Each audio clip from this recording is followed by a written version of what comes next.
Daniel Portela, médico pediatra, vamos falar sobre o bebê que tem episódios de chiado no peito, que é também descrito como sibilos, os piados.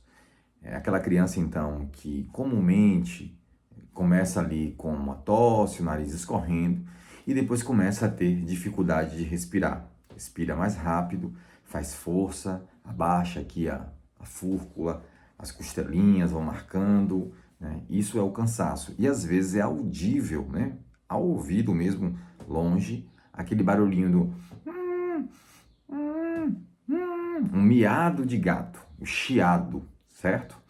Isso é o que nós definimos na pediatria, na medicina, como sibilância, tá? Esse termo dos bebês que ficam tendo episódios recorrentes de piado, antigamente era chamado de bebê chiador ou lactente chiador. Você vai encontrar até mais facilmente na internet, uma busca aí do YouTube, até tem vídeos mais antigos com esse termo, do bebê chiador, né?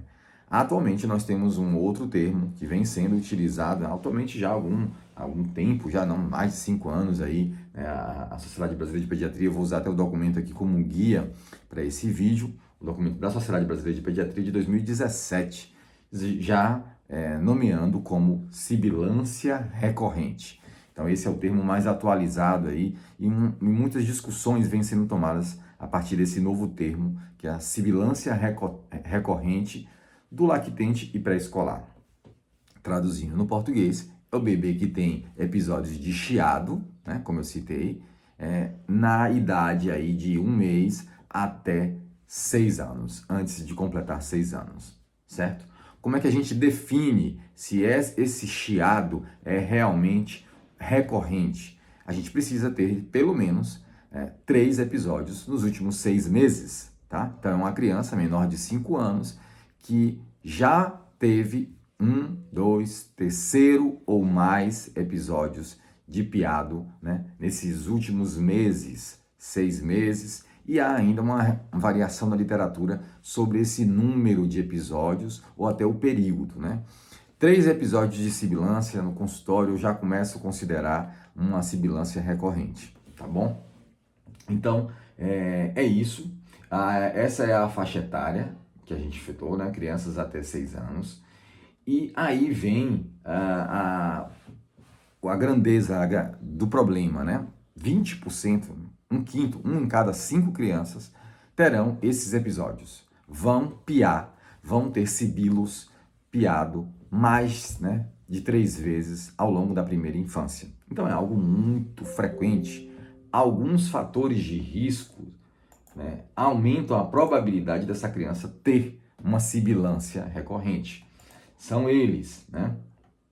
Uma infecção precoce, e o vírus sincicial respiratório é uma delas. E aí vem a diferença com outra coisa que causa também sibilância, que é a bronquiolite.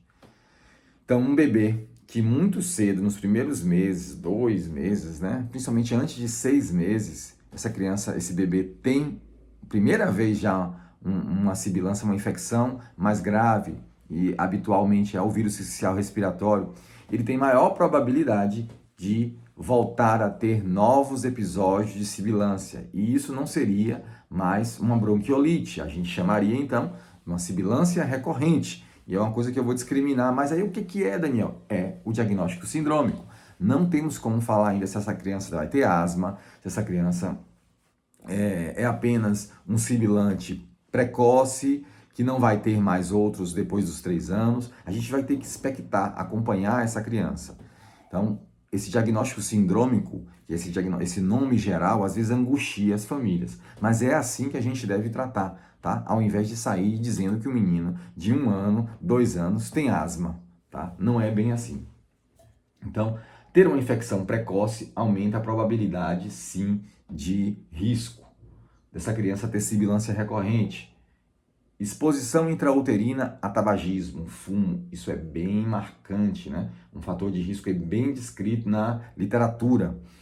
Um efeito protetor é o aleitamento materno. Ao contrário de asma, na sibilância recorrente, bebês amamentados, né, têm menor probabilidade, menor chance de ter episódios de sibilância que se repetem, tá? E aí, veja bem, sexo masculino também, como aliás é tudo na literatura, na pediatria, o sexo masculino é risco maior para tudo, quase praticamente tudo. Veja bem, antibiótico, uso de antibiótico. Tá aí um motivo, você está assistindo aqui, de você não ficar usando antibiótico à toa no seu filho. Dentre muitas coisas, aumenta também o risco de ter sibilância recorrente, de ter episódios de piado. O diagnóstico, gente, como é que o médico faz o diagnóstico? Como eu citei lá, é a criança, então, que tem esses episódios de tosse, uma tosse seca, irritada, respirando rápido, fazendo força para respirar e audível ou ao ouvido distante, ou quando o médico coloca o estetoscópio e percebe lá que tem aquele barulhinho que eu citei no início do vídeo. O sibilo, o piado, o miado de gato, tá? O diagnóstico é eminentemente clínico, tá? Então ele se baseia numa consulta através da história e do exame físico do pediatra. Exames complementares são discutidos, mas pouco ajuda. A gente vê isso, essa discussão na literatura, e na prática a gente vê que no máximo um raio-x de tórax a gente vai fazer nessas crianças, e aí vai entrar o que eu vou falar à frente, que é o chamado teste terapêutico, né? O tratamento dessas crianças, que essa criança deve responder bem a um tratamento. Bem, existem 3 grupos de crianças sibilantes, dessas crianças que sibilam, que chiam. O primeiro delas é o grupo de crianças precoces, que chama-se sibilância precoce, tá? Essas crianças, elas começam o primeiro episódio antes dos 3 anos de idade. E a maior parte dessas crianças, então o fato de começar a sibilância antes dos 3 anos, é, entre aspas, bom, né? Essa criança normalmente, ela tende a não piar depois dos 3 anos ela para. E ela não tem mais novos episódios de piado.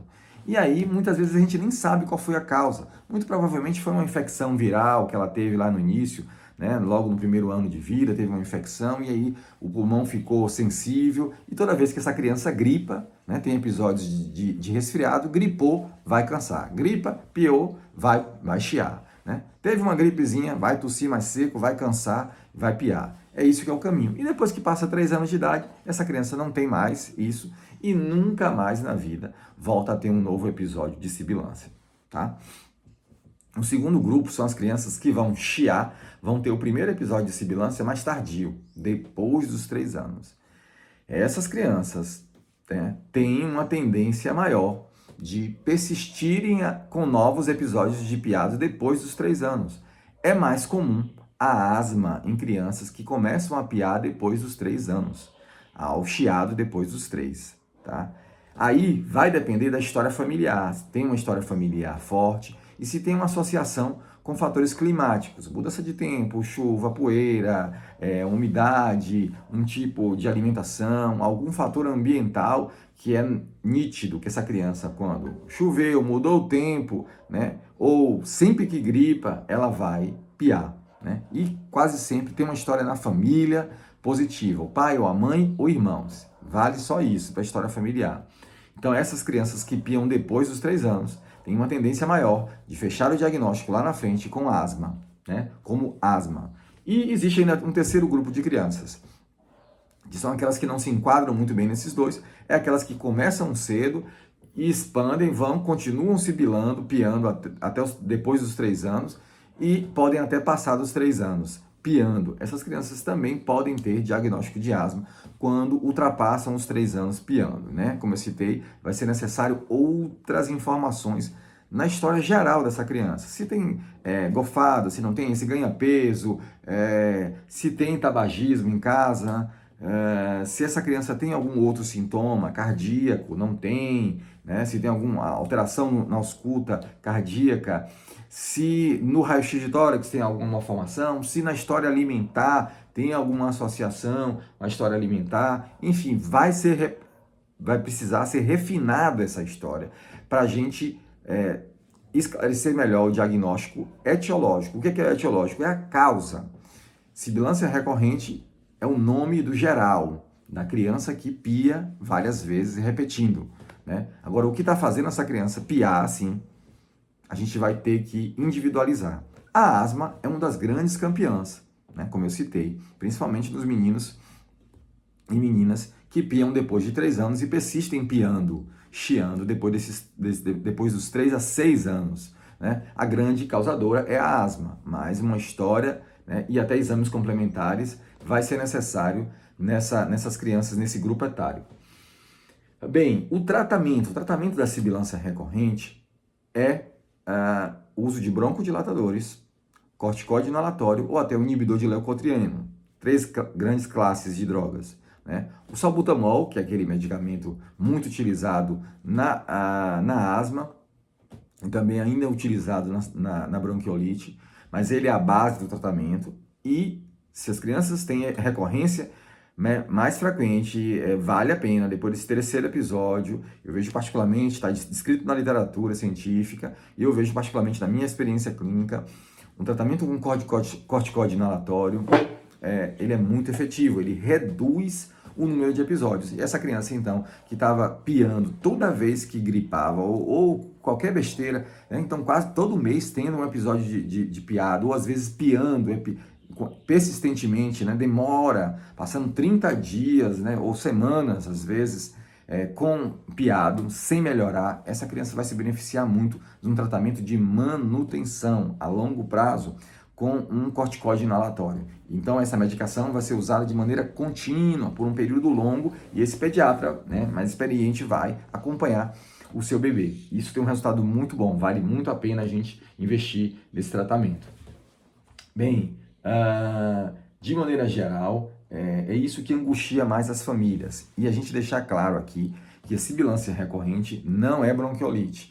Isso é uma coisa que eu vejo muito comum, as famílias errando, né? Que meu filho não tem bronquiolite e continua tendo bronquiolite, tem lá com meses, volta e na verdade não é uma bronquiolite.